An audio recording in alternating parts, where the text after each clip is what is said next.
No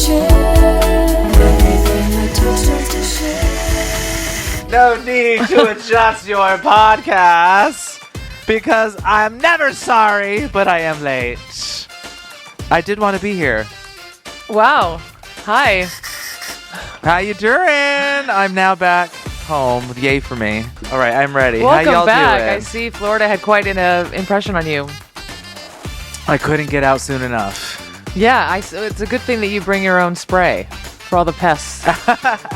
Exactly. I'm Acid Betty. And I'm Violet. And we are real life brother and sister, and we are both totally obsessed with reality television. Welcome to our weekly reality rundown, where we try to talk about all of our favorite shows. And actually today we are including one of my sister's favorite shows, Survivor. Yes, right? Yes, we are actually going to premiere our reality review of Survivor because it just premiered the 46th season, but we will talk about that later. Which is crazy. We will get into that, so stick around. Meanwhile, V, what is on your feed? Well, I believe that we have a little bit in common this week in the name of Wendy Williams. So we both watched Where is Wendy Williams, her new 4-part documentary. Yes. And I believe that both of us are in the sentiment of free Wendy. Yes, free Wendy. This is a free Britney moment. We all need to come together and get her the fuck out of the situation she's in and get her to her family ASAP. 100%. That is the overall feeling. So, and you know what? We are so confident in this belief that we will simply encourage people to watch it and see for yourself. Yes. I'm also so confident that I did some research and I'm ready to spread some names and rumors. I love that. Did you want to begin now? Because I fully support that. Okay, yes. Well, they never mentioned the Guardian's name. The Guardian's name is Sabrina Morrissey. Thank you. And we see you're you, welcome. Sabrina, you cunt. Yes. And she currently serves as an associate of Morrissey LLP, ironically named after her same last name. Please tell me that that's not some Nepo baby related to the Morrissey. I don't know, but they focus on trusts and estates law, guardianships, and small like corporations and such. And it should be known that they do have right now a $30 million lawsuit against them for doing what we believe they're doing to Wendy right now. Stop it. Yes, there's a lawsuit out by someone else for $30 million saying that they were actively stealing from this person during a guardianship. Oh my God, they just had a movie about that. Did you watch that movie? And it was like called I Really No. Care. And it was about a woman who literally built her life on convincing the courts that she really cared about these elderly people and would move in and take over for them and then eventually just prove that they were nuts, kill them, and sell all their shit and do it again. Yeah, I mean, it was really hard to watch a documentary when you're watching these people around her look fabulous and great. And then Wendy is selling her stuff basically to support those people. It's also noted that we didn't know this, but the jeweler, who was also known, I was obsessed with this guy's jewelry. It was so obvious. Manager, yes, was hired just a year prior to that filming. Oh, I want to throw up. Let me tell you, people. As well as her publicity girl. And by the way, apparently they both don't work with her anymore. Okay. So, well, didn't the documentary feel like a PR stunt and not in the benefit of Wendy? Yes. And it just kind of blew up because it was just, no, it was so obvious.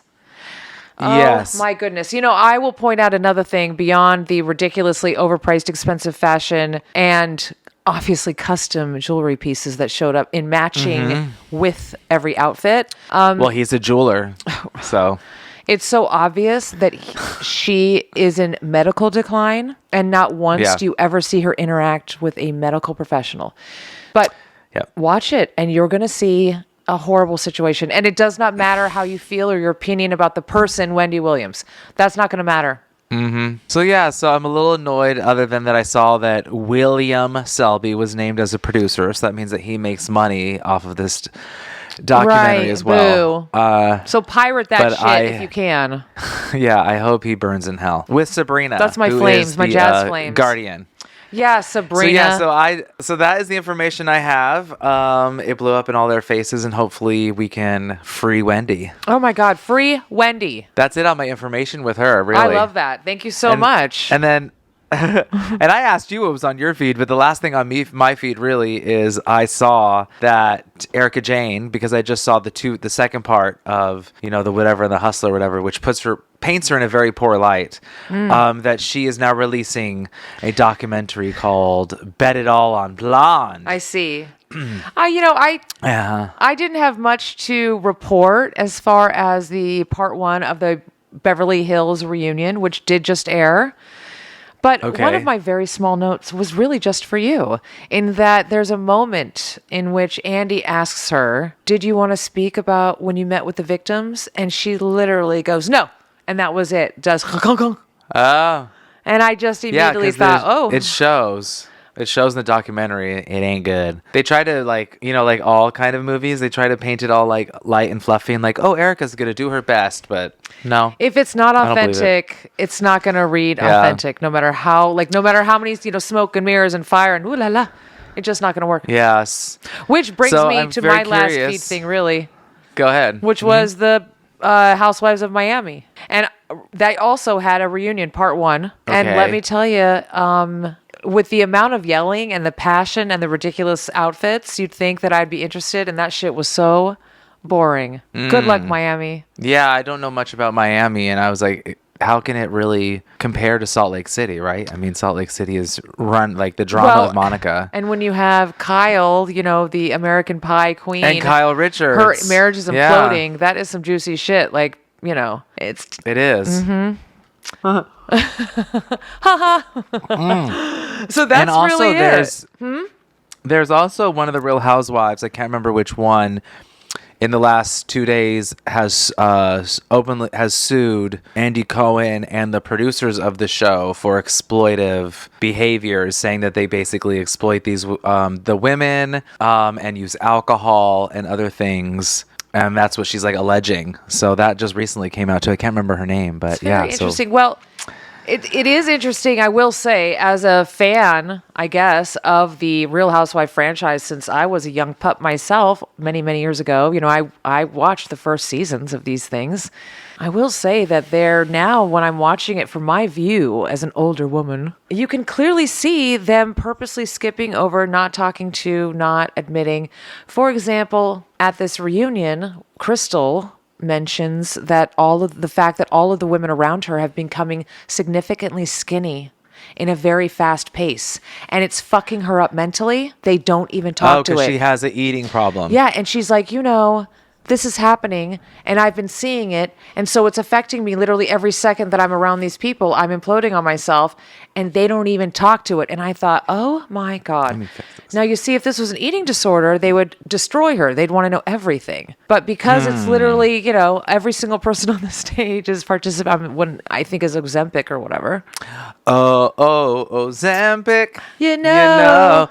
And possible side effects are you lose 25% of your weight. Oh. You might die, but who cares? You'll be beautiful. Fuck the diabetes. So I just thought it's interesting how they bounce around women's empowerment and body image and all this bullshit, because it's bullshit for them. Like, she's literally saying, hi, can we talk about this? And they're like, no, let's talk about something else. Wow, I got to see this. I haven't seen the reunion, so that'll be interesting. Well, it's nice to hear that Crystal is speaking up for herself a little bit. Well, since we're talking about it, there were quite a few moments where people were pointing out racial biases. Specifically, Dorit and some of these people say some very disgusting, tone-deaf things. Yeah, I've recently realized that she really, Dorit really kind of says like the Karen-y stuff. Yes. It's like she can't help doing like the foot and mouth thing. So I think you already know that she had basically used terms as like attack and aggressive with Garcelle. So yeah, exactly. She's already started with that. And then of course she played, she was like, oh my God, I can't believe that you're saying this about me. It's like, just lean in, honey. And now she's shown during one of her confessionals reading Crystal, saying that, while when I was out there in the world going to college and building businesses, you were a child bride. Right. And Crystal says, as an Asian woman, I'm not Yeah, a that's child not bride, good. and it has a lot of implications. You can't just be going around and saying that. And by the way, I married him when Yeah. I was 25, and all of these accolades had already occurred in my life. Right. But it was nice to see the specific, let me inform you and your mouth that once again you're saying some stupid shit, Dorit. Yeah. Dorit's going to get away with it because that's, the massive audience. Well, I think you need to watch or at least just look up for the imagery because Dorit shows up in this like custom scaparelli. I saw the headpiece. I find it very interesting that a lot of white women are very comfortable in these, hijabs, if you will. Well, I think it's also, honestly. And calling it groundbreaking. Oh, it was fashion forward. It was ridiculous because I was like, what country? Anyway, I just know that a lot of it had to be sewn onto her. And in the very beginning, Andy was like, I'm so glad I got here at 8:30 in the morning to wait for Dorit's dress to be sewn. I saw like a little back thing about that, but that's it. Like I saw them sewing her in online and that was it. So that's interesting. Yeah, if she was a nicer, prettier person on the inside, I might give her more grace for this kind of drama, but I just don't. Yeah, right. She can fuck off. I agree. So Not a fan. That's where we're at. So that's the end of your feed, huh? For now. Work it out. For now. All right. Well, let's move into the single life. What do you say? Let's go. All right. Well, this season, we are talking, of course, about our favorite franchise, which is 90 Day Fiancé. And the version that we're doing is 90 Day without the fiancé, but added on the single life. So we are doing 90 Day, the single life, per usual.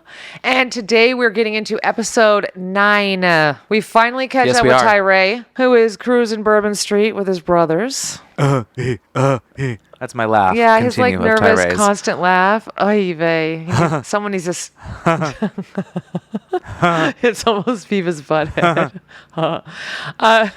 A single but empowered Natalie visits a fertility clinic. Johnny Spockles is trying to deal with Megan's ultimatum, and Miss Debbie's son forces himself onto one of her dates with Ruben the Cuban. So I was thinking, hey, maybe another candidate for Smothered. These two, maybe. Oh my gosh. Yeah. 90 Day Smothered. Love it because they're on the same network. Think about it. Yeah, so we can just add Mash another up. little show from 90 Day. Yeah. Oh my gosh. Speaking of Smothered, there is no sign of Veronica and Toomer Tim and Jamal, in this episode. And of course, no Grease. So whatever. I mean, no Chantel. Boo. But that's all good because I'm sure we'll find out what happens in her 2 days left in Greece. So I guess we will just have to wait until next week, which I think is close to the end, right? We just like 1 or 2 more. Oh, you'd think. I mean, it's got to end eventually. Chantel has to come home, and so does Tyray. She only has 2 more days in Greece. If they make that any longer than like 3 or 4 weeks, I'm going to shoot myself. Well, considering that they're only showing like 10 minutes of her life. Right? They're like, I would like something to drink. Boom. Next episode. She's like, it's going to take us Does 4 hours Chantel to get drink? there. Boop. For real. And that was the whole episode for her. No, the whole episode was her in the car. Getting ready. Oh, God have mercy. Well, so let's move into it. The first person I have is Tyray. Yes. On his, where he goes and basically goes on another, tries again. Right? Good for him. He just It's a week gets later. back on that horse. Yeah, it's a week later, I think, for them, and he's at a party, and he meets a girl named Reina. And they're sweating it up. They're sweating it up together. Oh, that's so funny. I had the same impression. Like, you get sweaty and dance it up. I actually thought to myself also, like, you see, this is how you have a good time and might pick up a guy. Like, you're just living your life, enjoying dancing. I literally thought about Chantel, like, girl, get out there. It was at that moment that his nervous laugh started to piss me off. Just that moment. I mean, it was riding on me, but since they were really focusing on him and allowing him to speak a lot, it was really getting annoying. See, it got to me like so long ago at this point, but it was when he did the table circle. Are those beads? These are beads. Huh. Oh, You have to do something. it's like a tick For them. But again, oh my Oh God, my can I just God. say, and I don't mean to be reading Chantel so hard, but even in that moment, I was like, Tyray's got more game than fucking Chantel. Yeah, no, Chantel sucks at this whole thing. I think it's because she's obsessed with Pedro still, but Chantel is not even in this episode, so why must we bash her while she's not here? Well, she's not here to defend herself in this episode. Yeah. So Tyray gets a kiss on the cheek for the beads. Yeah, and then basically he gets the soft like blow off, like, hey, it's nice that you're here visiting, tourist boy, but go home. And she basically is like leads him on, but is like, I don't have a type, which means that is my type. And in the end, Acid, this isn't it. It was actually worse than that because she said, often what isn't your type actually is your type. Yeah. No, she was... Cut to her basically leading him on.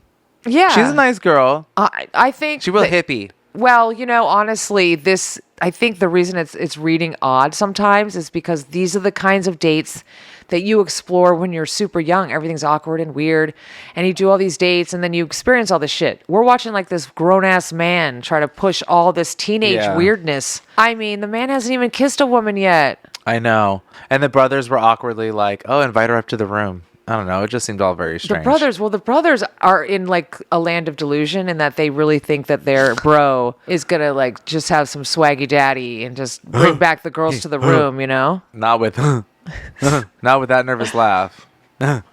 Oh, poor Tyray. Yeah, he needs to like chill out. That's what it is. He needs to drink more. Jesus, that was one thing I did notice about Raina. She could drink. Maybe that's why she was so sweaty, not really dancing. It was the rum. Everything was like boom, boom, boom, boom, boom. Bottoms up. Boom, boom, boom, boom. Here, have a drink. Boom, boom, boom, boom. Oh my God. So then, cut to a few weeks later, we meet up with Natalie. Who, by the way, she's getting read so hard online. I hate the way... Is she really? Yeah, and I don't like the way some other girls are to girls. It's like I can see the hater raid. You just hate her because she's pretty. What are they saying? Do you know? Is it a general thing, God. or is she just getting a lot of hate? He bought you a car and a house, and he did all that. Boo-hoo. Like, what are you complaining about? It's like, honestly, if you really had a decent view, you would notice that he was doing that because all she wanted was love. And he's like, will you take this instead? Will you take this instead?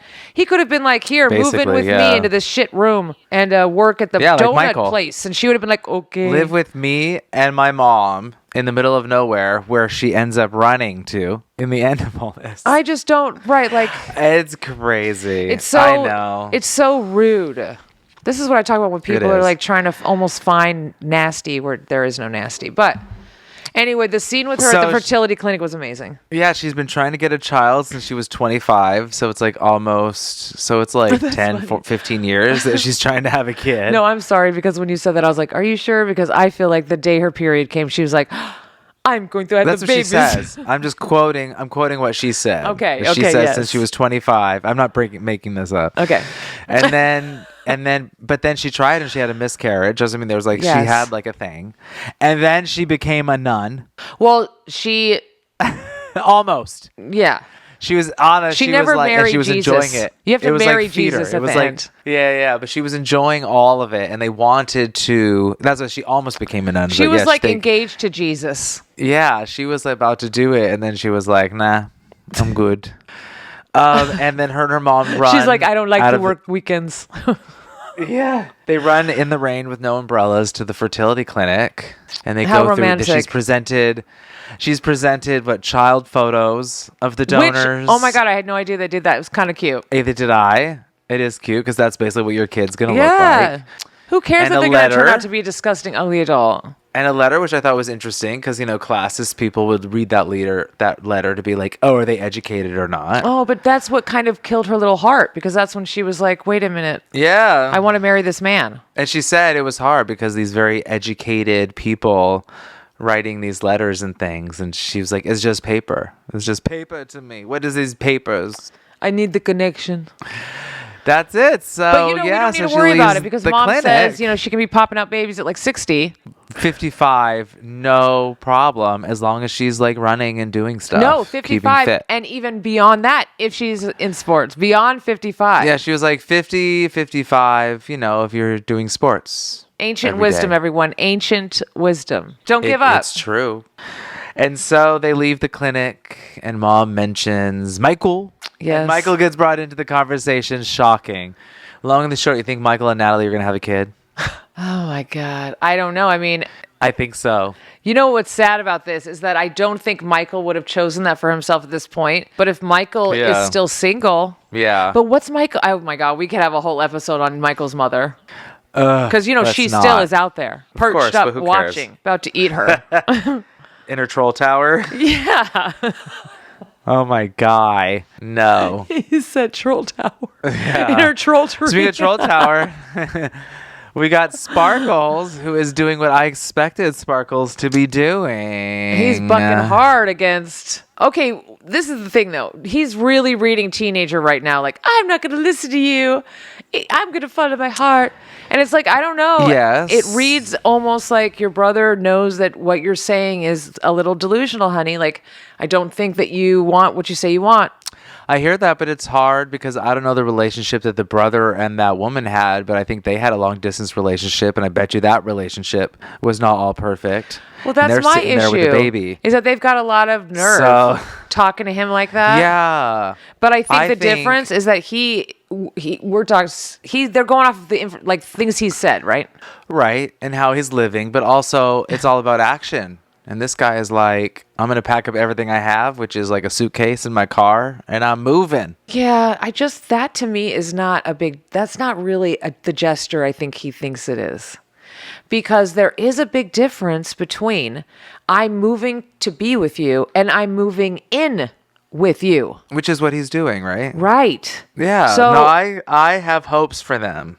I'm rooting for him, but he is. I think she's gonna give him a reason and to live and do all these things. Get a job because she wants to have a family. He said he wants to have a family. So I think she's going to give him all the reasons, or he's going to leave. What you are saying out loud is the inner voice of a lot of women. Like, oh, if it's just me. It's just the love for me, and he will completely change. So we'll see. I don't know about that. I hear that, but it's not because he's actually moving forward. That's what I'm saying. This is from his point of view that the story is being told. That's what I mean. You know? We're going to see. She seems very guarded and like, show me. She seems like the show me state. So... Which I like. Good. You know what I mean? That's what I mean. She doesn't seem like, if she plays not hardball, but smart hardball, I think he will either step up or leave.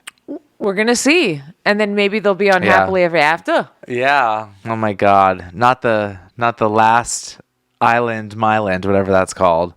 Last Chance Island or something. I don't know what that new show that was. Last Resort. Last Resort. The Last Resort. Yeah. The Last Resort. Which, by the way, apparently Michael's trying to get back to. Because Michael escaped. That's so funny. And then we got Debbie. Oh, Miss Debbie. Who has brought her own tumor son with her on this date. Yeah, she brought her golem. And it starts with him, the fashion idol, Julian, informing her that she has too much makeup on. Because, his opinion is what matters in these situations. Right. Yeah, he says a lot of 19s, like, old school stuff. Well, it's funny because Debbie made this comment like, oh, I don't need a policeman. I need a son. I need a son. And I was like, well, your son's personality is policeman. He doesn't have a personality. That's what it is. So have fun. You brought him on your vacation. Welcome to America, Debbie. Right. Yeah, so he judges people by what they're wearing, which shows a sign of intelligence. And then Ruben, is amazing. And they're spray painting and they spray paint their names. Participating in they're doing like art. Amazing street art graffiti, which, I mean, for a woman to just fly into town and now she's like in this cool art project in the streets of Miami. That is dope. And his reaction. And she's into art therapy, right? That's her thing. Art did therapy. You see how quick she was like, bam, give me that spray paint. I'm in here to win it. Come on. And Julian, what's his first? Oh, do you have permission to be here? Bitch, even if they don't, shut up. Someone take him out. Put a muscle on him. For real. Like, doesn't he know he has no jurisdiction except in his little county? Well, and if it's so important, why don't you go to the local police department and volunteer your ass for the day, okay? You don't need to be hanging out with people that actually have a life. For real, and having a good time. Yeah, go lick some boots. Go eat some donuts. So Julian, it looks like he put some doubts basically in Ruben's head because he says all these things, and he was like, her last boyfriend was like 24. Yeah, can I ask you... What is and it? And that she's sending money. Okay, so two to things. Morocco. What's the trend clearly With the going family? on where you have family members spilling tea that is not fucking theirs to spill? And Yeah. two, whoa, I did not know that she was sending money. Yeah. But one thing has nothing to do with the other. So Julian, again, fuck off for asking him, this man who is taking care of his two elderly parents, are you going to rip off my mom? Get out of here, Julian. I know. Asshole.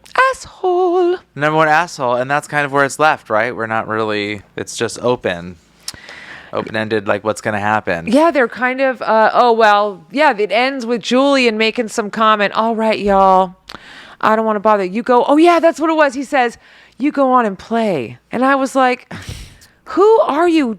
Who do you think you are in this scenario? Like, no one wants you here. You're not the chaperone. You're not in any authority among these two people. I mean, you're lucky that she doesn't bend you over her knee and smack the shit out of you. Yeah, he's annoying as shit. So that's where we ended, with me being annoyed with Julian. However, the graffiti wall was pretty dope because it said, did you see Debbie and Ruben? It was their names, but they were like, it was like for a hot minute. Didn't they? Like, they showed it right after a commercial and they went boop, went and black. then it went into the segment. Am I right? I saw like it. It was like boop, next thing, and I was like, oh, it was their names. I'm glad I was paying like that hard attention. I mean, I didn't want to, that's like that suspension of disbelief where I'm like, I'm just going to pretend I didn't see that. Because that was clearly like, maybe production was like, can we do that? Do their names? Yeah. Who knows? Who knows? And that was it. So open to next week, right? Of 90 Day Fiancé. Yeah, 90 Day The Single Life. Yes. So now we move on to your second favorite show behind Survivor, Traitors. Traitors, right? Because, where else are you going to find all the people from all the shows in one place interacting? Yes. Well, I'm excited because we're watching Traitors and I don't know half the people, like the Survivor people and the Big Brother people. And now that we're folding in Survivor, it's kind of fun because we'll get to it, but they mention some people that I now know because I watched Traitors. Huh? How about that? Ha ha. And obviously they didn't watch Traitors because, Sometimes the widow gets eaten. Kate is a traitor. This is what we've been waiting for. And now the game has begun, as far as I'm concerned. So it begins with Kate and Phaedra meeting immediately to have their first traitor meeting and to discuss who they're going to murder. Yes. And Phaedra is up to her Kate old is tricks. very excited. Yeah, she immediately is like, what's your plan, Kate?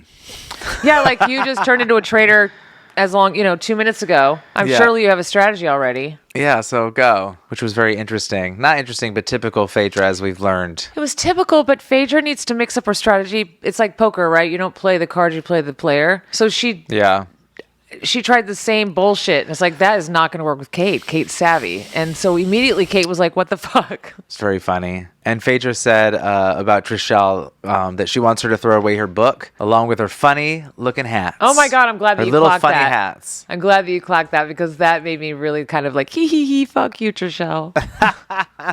In your shitty fashion. And then she literally shows up in the morning with some like horrible sequin band thing. Oh. Yeah, I've now learned that Trishelle looks a mess. She looks like she's like dressing for a Debbie Gibson concert from the 90s.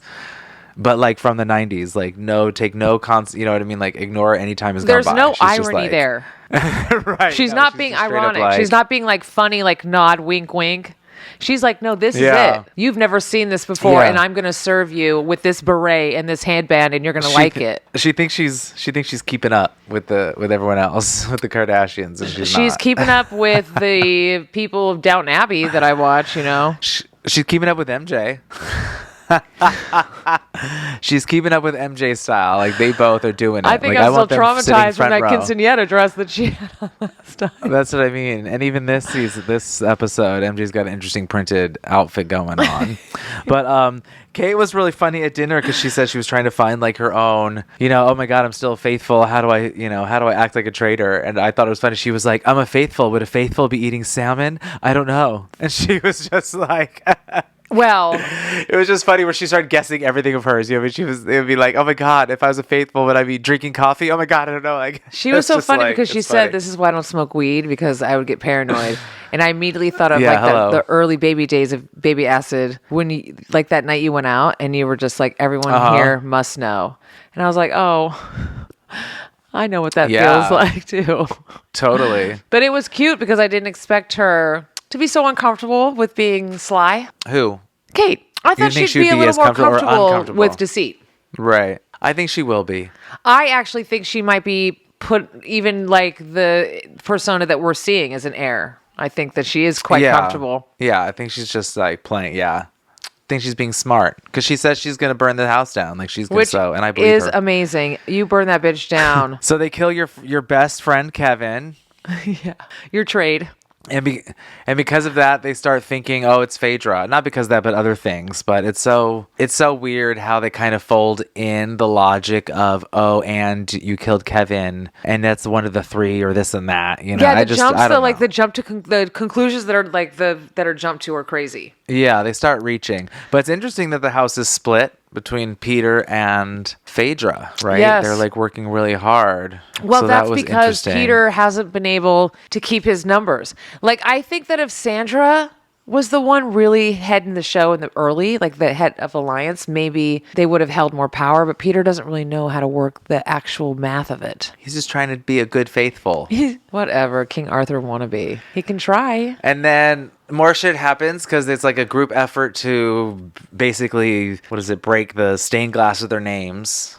For money. Which was kind of the interesting. Team. Yeah, it was like money for the team. You and lose money if you miss. And then you get a shield, if your stained glass with your name on it stays untouched. Right. But it was kind of cool to see them all kind of cheering each other on. Once Phaedra was like, oh, I'm just going to move to Tyray, which was like, what? Did you see everyone's face? For whatever reason. Yeah. But it didn't make sense, but then it did make sense because then they were like, bam, bam, bam, bam, bam, And then it kind of became a group effort, I think. Right. But... Well, we both know what happens with that strategy. Yes. So now she put a target on her back. And then there's a moment where Peter pulls Phaedra in hopes that Trishelle can talk to the other girls to wedge, like, Phaedra's girls away from the Phaedra alliance, if you will. The Phaedra. Which, do you think that worked? We don't even know if it works or not because it's like a cliffhanger. It's a cliffhanger episode. of cliffhangers right now. So we don't know. Right. If that worked or not. Honestly, I really probably one of the most gaggable moments for me was when CT was like, "Look at my hand-drawn evidence, and I'm going to show you this graphic that I've created." And then the fact that Trishelle actually leaned over and used it too. She's like, "Look, have you not let me reference this chart again?" Right, but that was so stupid to me because for me in that chart, it seemed obvious if Phaedra's plan, which was working in the end, was to go for the easiest. Right, because of the arc of the thing. If you look at the graph, the three top, obviously, you couldn't hit. That was obviously the problem. So when they're like, why'd you hit for Trishelle? It's obvious because, look, they're all gone around her. Yeah. Yours is very easy to hit, you dumb bitch. Like, that's obvious to me. Like, when I'm looking at that, I'm like, no, it's not like she moved from this corner to that corner. But she didn't say that when confronted. I know she didn't, which was stupid. Because for me, it was just like, well, look, easy. You're the only one standing, and everyone else was hit around you, which means the little machine or whatever will hit it easier than the people on top, whatever. That was also maybe a missed opportunity that she could have kind of rested on. In the past, she's like kind of like gone emotional when she wants to back away from something like, oh, baby Jesus, whatever. She could have just been like, oh, I saw no one could get CT, and I was just like, oh, where could I? She could have just done that. Yeah, it's true, but she didn't. But I'm she did a good job of kind of...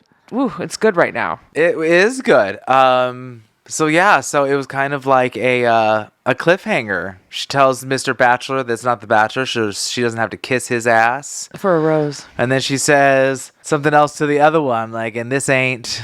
She says like two things, and this ain't whatever show you're on. Like, she was just like coming for people. And then it ends up on MJ, right? We've gotten everyone's vote, and MJ, who focused on, was like, "I'm gonna have a very open mind." It's come down to remember. But this is like a great vote because this literally comes down to Peter or Phaedra. So this is like good or evil. Mm-hmm. I'm on the Traitors side on this show right now. So I want Phaedra in terms of like corporate America. I want her to have just hired her replacement. That's what it felt like. It was like Phaedra was like because if Phaedra gets voted off, boom, it's Kate. That's it. And guess what? Kate has to recruit someone else. I mean, shit, honey. Right. Let's play that game. Let's play. Who's Kate? You think that's going to happen? Yeah, let's play that. Phaedra's gone. Who's Kate go for? Sandra. I say John. I think she would pull someone that would just have no stank on them whatsoever. That's a good one. Mm-hmm. That's a good one. Sandra is another one. Like, that would literally, you're inviting the shark into your shark den. Like, do you want to possibly... Right. But John is... I don't know. I don't think he's as innocent as he plays. He's a politician, girl. I know, but even when he said they were like, oh, we don't know who has the shield. He did know. And he says, you're right. We don't know. And then he corrects himself. He goes, collectively, we don't know who has a shield. I'm like, you're such a squirmy politician. Oh, no, but that's because you do know. And so you're stating a fact. You're right. Collectively, we don't know. Yeah, but I don't know, Sandra. That would be like recruiting another Phaedra. I know. I'm just wondering what Kate would do. That's all. I don't know. That's the thing. I don't think Kate would. I don't think Kate wants a direct peer and equal. I think she'd want something like a different balance. Right. So she wouldn't pick like another strong, sassy lady in the house. I think she's going to go with something else. But yeah, so then maybe she will. Yeah, I don't know. Or Peter. But Peter has already denied it. Again. But can... Oh, but you know what? No one knows that. That actually is something that only we know. And he said, oh, and your letter. Like he brought it up to Phaedra at the round table. He said, and I denied your letter or whatever. But we don't know the rules. I don't know the rules. Why can't he continually be... He could. I mean, now it's an ultimatum. That's what I mean. Well, and it doesn't have to be an ultimatum every time either. Like, obviously, they just go boop, boop, boop, boop, boop, mix. Oh, I think it's going to be an ultimatum because if you don't have two and you vote one off, it's over. The game's over. Yeah, but we also know that the finale is like in a couple weeks too. So maybe it is over. But do you know what I'm saying? I know. I don't fucking know. But do you know what I mean? Like, if there was one traitor and then they got the traitor. Yeah. And then it's Alan Cumming and he wins all the money. Right. And yeah. So I think it's going to be an ultimatum if they do that again. Well, we're going to see who it is. It's going to be... I really couldn't tell you if I think... I don't know who the fuck MJ is going to vote for. Yeah, I don't know either. Yeah, we're excited. We're excited to talk Survivor. This is one of the originals, Can't you tell? if not... My name is Timothy, and I'm very happy to be here. So you say this is... Who's Timothy? Tim or Tim. That was my impression. So you were saying what now about Survivor? I'm saying it's like the original reality of all realities. It was what most of reality shows are built on. So I'm excited to talk about it. Okay. Well, let's get into it. Let us speak about it. So... First, I wanted to give a little nod to my little brother for once upon a time years ago calling out, did you notice that they all seem to happen to have clothing the color of their tribes? Oh. Before they were actually announcing the tribes. It was like they were picking their buffs out, but they already had like the clothing on. I never even noticed that before. Well, this time they actually appear on the beach and are already lined up in three in clothing. In costume.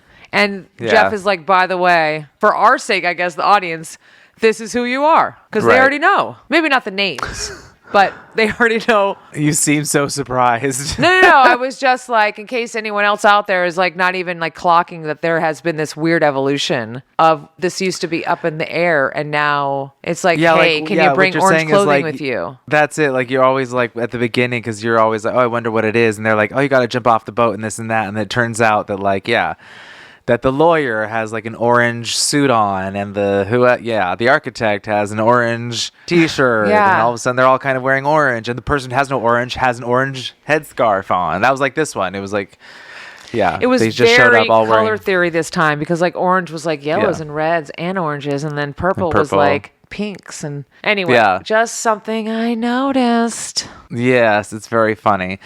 So they kind of intro everybody like right in. They're just kind of like they jumped in on this one. Again, I haven't watched all the Survivors, so I know they're all kind of different.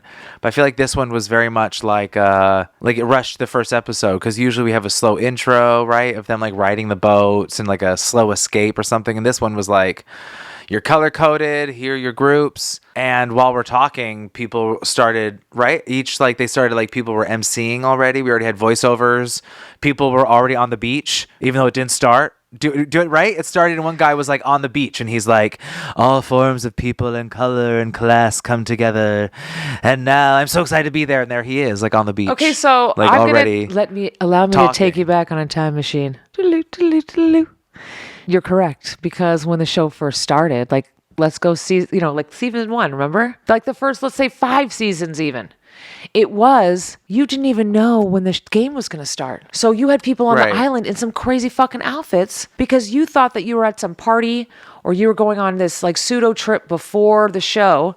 And then all of a sudden they were like, jump off the boat. And there were girls and they in like also bras allowed and stuff, you to remember? like pack a suitcase, right? And they would say you can pick one item. Like they didn't really, there was a lot. But then I think what happened is fandom. So they have to stay ahead of these people that are. So now, so they just jumped in. So yeah, this is like on this one. Hi, you're on the island. They were like, and by the boom, we're way, in. before they used to give you flint, then it was you have to get flint at tribal. Now it's you can fight. And you know what was fucked up is that literally it was like, oh, the boat ride was horrible. Who threw up?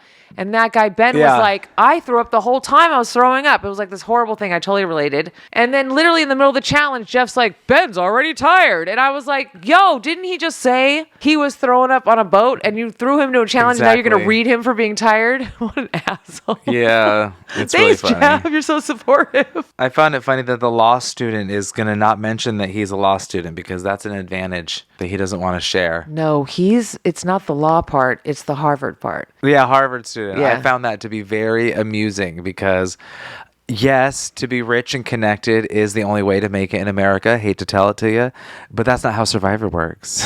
Oh, no, but he's not talking about it's an advantage to his gameplay.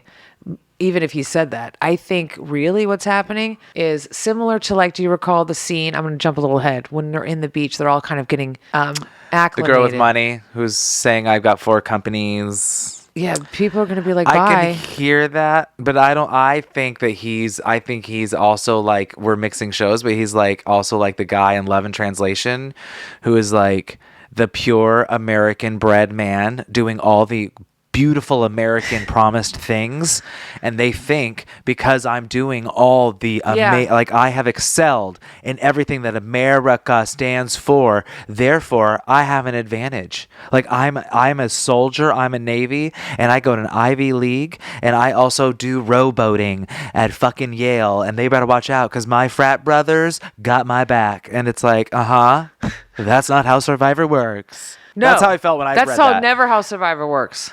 Ever. And it was like, okay, good luck, Ivy League moo-hoo. Yeah, my favorites are never those guys. Right. And I, like you said, I think that's going to be a problem too, because there's going to be a bunch of people who are actually surviving through life, and they're going to be like me and then be like, oh, Harvard or Ivy League, this and that, and be like, oh, so what do your parents do? Or you bring them along as a floater because you know that everyone's going to vote for you because they're not going to give $1 million to that guy. So under first impressions, I'm in love with Banu, and I want him to win. So my money's on Banu. Okay, so Banu's up there with me. I love that he talks about himself in third person. I love that he said, let's get it going, like the cutest. And he's like lived in a hut for 18 years. He's the realist of the entire cast. He's like the realist. So Survivor is not, so I don't feel like living in a homemade hut's going to be bothering him so much. I also like happiest. Soda with the Sodar. She is very excited, and her heart is like this big. There was a similar character, not character, but like I used to say character. But there's a similar girl that was like that I liked, and she went really far. I think she was like the one at the top, if not won. I think she won. Oh, yes, and she did win. You know what I'm talking about? It was a couple seasons ago, and she won, by the way. Who was of similar, where she started, things were rough, but she had such a beautiful personality, and she like made it all the way through. Yes, I follow she her on won. Instagram. I can't remember her name. Me either, and she won. Yes. Uh-huh. And she was a nun too. She was a nun, and then big personality came out or something. Big personality. Yeah. So you're the Sodar girl. I love Sodar. I'm for Banu. But Banu's on my, like, if we had a top 3. I mean, obviously, everyone better keep their eyes on Q. They need to get rid of him immediately, like as soon as they can. Which one is that? Q, his actual name is Quintavio, I believe. And he's the big Superman that the little skinny dude quit on, that was doing the strong challenge. Okay, yeah. He's the guy that, I hear what you're saying. Because that guy has won. Like, that type of guy has won so many times because they're good guys. There's like literally nothing bad you can say about them. And then on top of that, they're twice as big, twice as strong. Yeah, they're very athletic. If you don't stop them helps. early, then they win all the challenges and that's it. Yeah. Like that's the kind of guy you got to get rid of before the merge. Which one is he on? He's like, which tribe is he on? Purple? Oh, geez. I did not. Do you remember? I was going to actually keep a graphic record for us, and I didn't. Yeah, no, I was curious because it's not on the Siga one, because Siga is green. And green is the one that's split up by boy and girl. I don't think it's that one. I was just curious because I was like, we should keep an eye on. Oh my gosh, he's on purple because they're going to tribal. Okay, so he is on purple. His little antithesis, the opposite of him, is probably going to go, but we can talk about that. Well, we're talking about it. The quitter. The guy that seems to quit everywhere he freaking goes. Oh, so I don't remember his name either. It's David, and then he goes by his last name, though. Hold on. Oh, right. So it is the two of them. Yeah. So they were first Jelinski. They were supposed to, they took the challenge, which was they took the strength challenge. That was impossible, which was not like fucking Survivor. Why do they do that? Like that was like not going to happen. And I think it's interesting that it didn't happen on either side because, Savvy didn't happen either. So neither Savvy nor Strength happened. So that was interesting.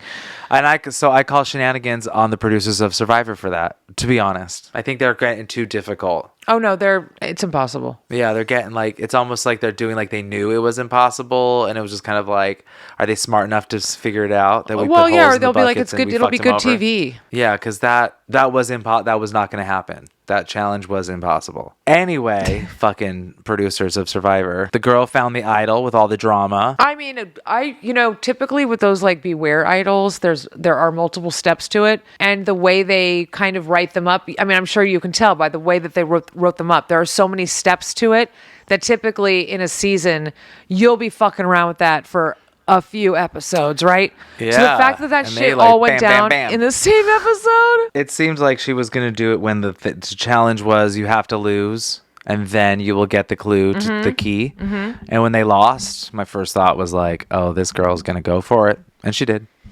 Yeah, it was kind of crazy. And I bet the producers are like, oh shit, now what do we do? Those producers have so many... No, look, I know. I'm just saying that again. Something like that should have created... Because, those are the analytics that are happening. It's like, if we do this, how much drama or how much, friction is this going to create for television? Right. So I'm like, that her losing her vote and then also having to run around and do these things on the island while not getting caught. All of that should have provided longer than 20 seconds of television. That's all.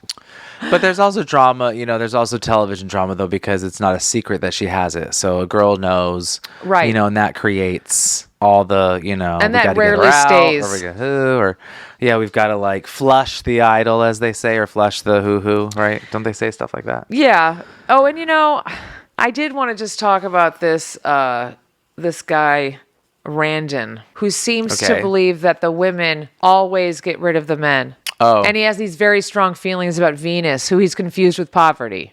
Oh, yeah, which actually I think is fantastic, though, because that's smart. Because you've seen the show. No, but it's not accurate. You smell out different people. Well, you say it's not accurate, but that girl literally was like, how dare you call me out?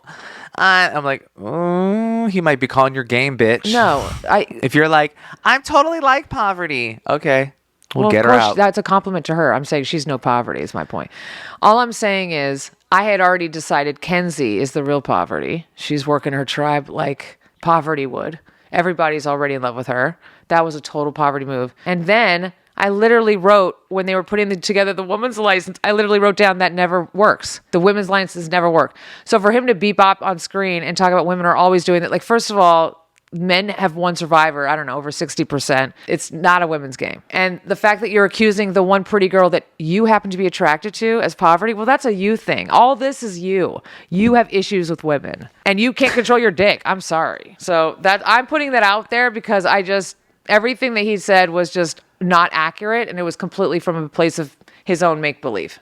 None of that was happening. I hear that, but I think it's smart that if he calls someone out by a previous winner, right? Mm-hmm. And strategy, and that woman or that guy falls into that and says, oh yeah, you're right, or oh my God, thank you so much, this and that only feeds the fire of getting that person out. Do you know what I mean? Because then it's like, well, I've seen your game, I've seen it on TV, it wins, you're proud about that, you obviously know who poverty is. I hear that. You know what I'm saying? That's where that comes from for me. But I think that his worry, anxiety about women is going to fuck him up. I see the all women alliance, yeah. But also, I mean, it's smart for him to be sharp because 3 of them and 3 guys, it's half and half. So there is something's going to happen. Something's the girls afoot. are going to get him out, right? I just hope. And we'll see what Harvard does. Oh, Harvard. I was just going to say that not that it would have saved him perhaps, but it really would have helped him to be like, you know what? Oops, sorry, guys. My anxiety got the best of me, whatever the fuck. And I gave up. I'll never do it again. But this time he literally was like, no, I will never. And they were like, actually. Yeah. It's also hard though, first tribal, they hardly know each other. What was this, a day or two? I think that's how I would vote too. Kind of like you fucked up twice, gotta go. Well, I mean, my God, if you think about History of Survivor, right? typically you would get voted out even if you literally like let your blood on the challenge floor and still lost. It would be like, that guy fucked up because we didn't win. This guy literally just quit twice. I didn't really understand why everyone hated Jess until she started talking. And then I was like, oh, I get it now. Because it was up to... Which one was Jess? Jess was the Asian girl that kept talking. Oh, okay. Yeah, because it was the two of them. I don't know why. It was between the two of them. I don't know why they didn't like her. Well, I didn't really understand, like, between the two. It was so obvious to me which one you would vote out. But then as she was talking, I was like, oh, right, she's the one that says that she was recently diagnosed with ADHD. And now it's like, oh, I can't do and I can't think and I this because, guys, I have ADHD. And I think they're all kind of turned off by that. Tune in next week as we discuss episode 10 of 90 Day, The Single Life. Chantel is finally in Greece and finishing up her 2-day, 1-week trip there and trying to figure out where she stands with Giannis.